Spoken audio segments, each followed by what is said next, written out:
Vasyl Lomachenko versus Nicholas Walters is happening this Saturday. This fight has creeped up on me, boy.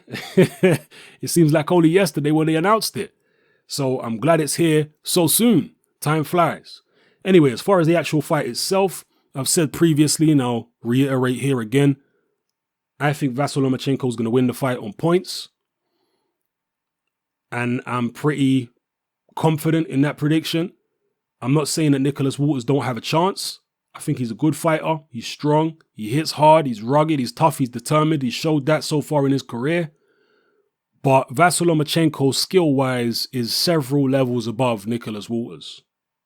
Not a little bit above, several levels. I mean, you just look at his amateur credentials. This is one of the best amateurs the world has ever seen.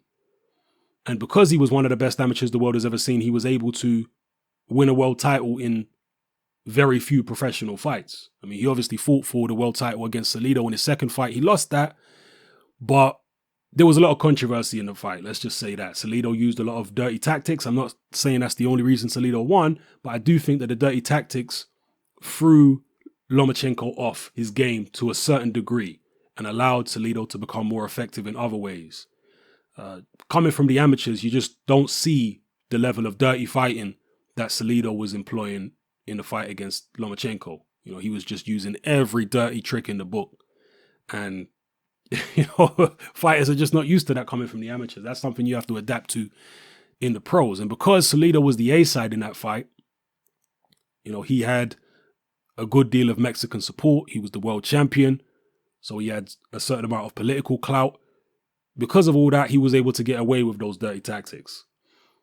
Here against Nicholas Walters, if he's going to beat Lomachenko, he can't be using the kind of dirty tactics that Salido used because Nicholas Walters don't have the political clout or the fan support that Salido had when he fought Lomachenko. So I just don't see, and I wouldn't advise it anyway because we're not supposed to be encouraging fouls.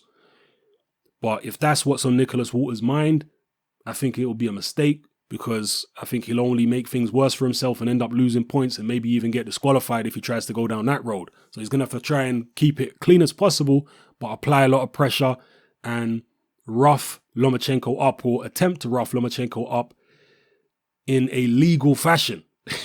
Yeah, that's what he's going to have to do if he's going to win this fight. Forget about trying to outbox Lomachenko. He's way too good of a boxer. His movement is too good. He's got quick hands. He punches from different angles. He's a great combination puncher. He's not a massive KO artist or anything like that, but his punching power is respectable and his movement is so good. He kind of reminds me of a young Manny Pacquiao, the way he moves in and out. And that movement can kind of hypnotize an opponent after a while. It can kind of mentally fatigue them where they go into this trance-like state and then he ends up lighting them up with punches. You know, you look at the Gary Russell Jr. fight. Gary Russell Jr. was just totally hypnotized by what Lomachenko was doing. That constant in and out movement. So Nicholas Walters, if he wants to win, is going to have to break through all that. And he's just going to have to accept that he's going to get hit maybe 3 or 4 times to land one of his own shots. He's going to have to try go to the body as much as possible, particularly early in the fight, and make it as physical as possible. That's what Nicholas Walters is going to have to try and do to win. Because outboxing Lomachenko, trying to be too cautious, is not going to get the job done. I think he needs to put rounds in the bank early, going to the body. Well, maybe not rounds in the bank, but he needs to invest to the body early in the fight. And if he has to take some headshots, if he has to lose some rounds doing that, so be it. He needs to take away Lomachenko's legs. If he can take away Lomachenko's legs, he has a chance to win the fight in the second half, I feel. But if you don't take away Lomachenko's legs, and it's obviously easier said than done, then I see Lomachenko coasting to a pretty convincing points decision win. Some people might even be picking Lomachenko to stop Nicholas Walters late on. So that's how I see it. Let me know how you see it in the comment section below. Maybe you think that Walters has got a better chance than I do.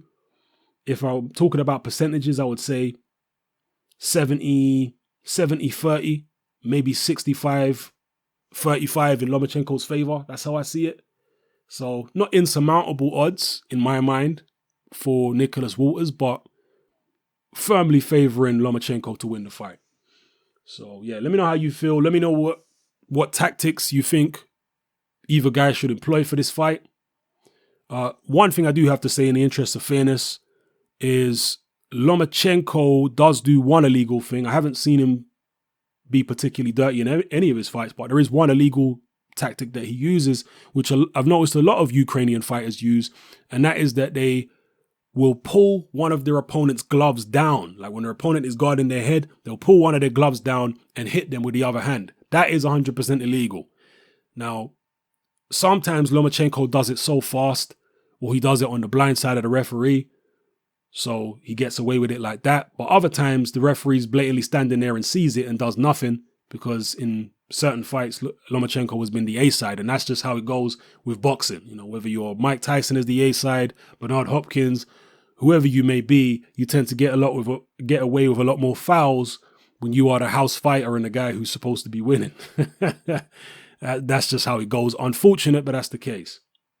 So I do have to mention that. But other than that, yeah, that's about it. I think that's all bases covered. If you think I've left anything out, then please drop your contribution in the comment section below. Who do you think is going to win the fight? How do you see the fight playing out? Do you think it's going to be a good fight? Do you think it's going to be a competitive fight? It could just be a one-sided Lomachenko masterclass. Or will it be a rough fight for him? Will it be similar to the Orlando Salido fight? You let me know what you think below, all right? It's your boy Hatman, I'm out.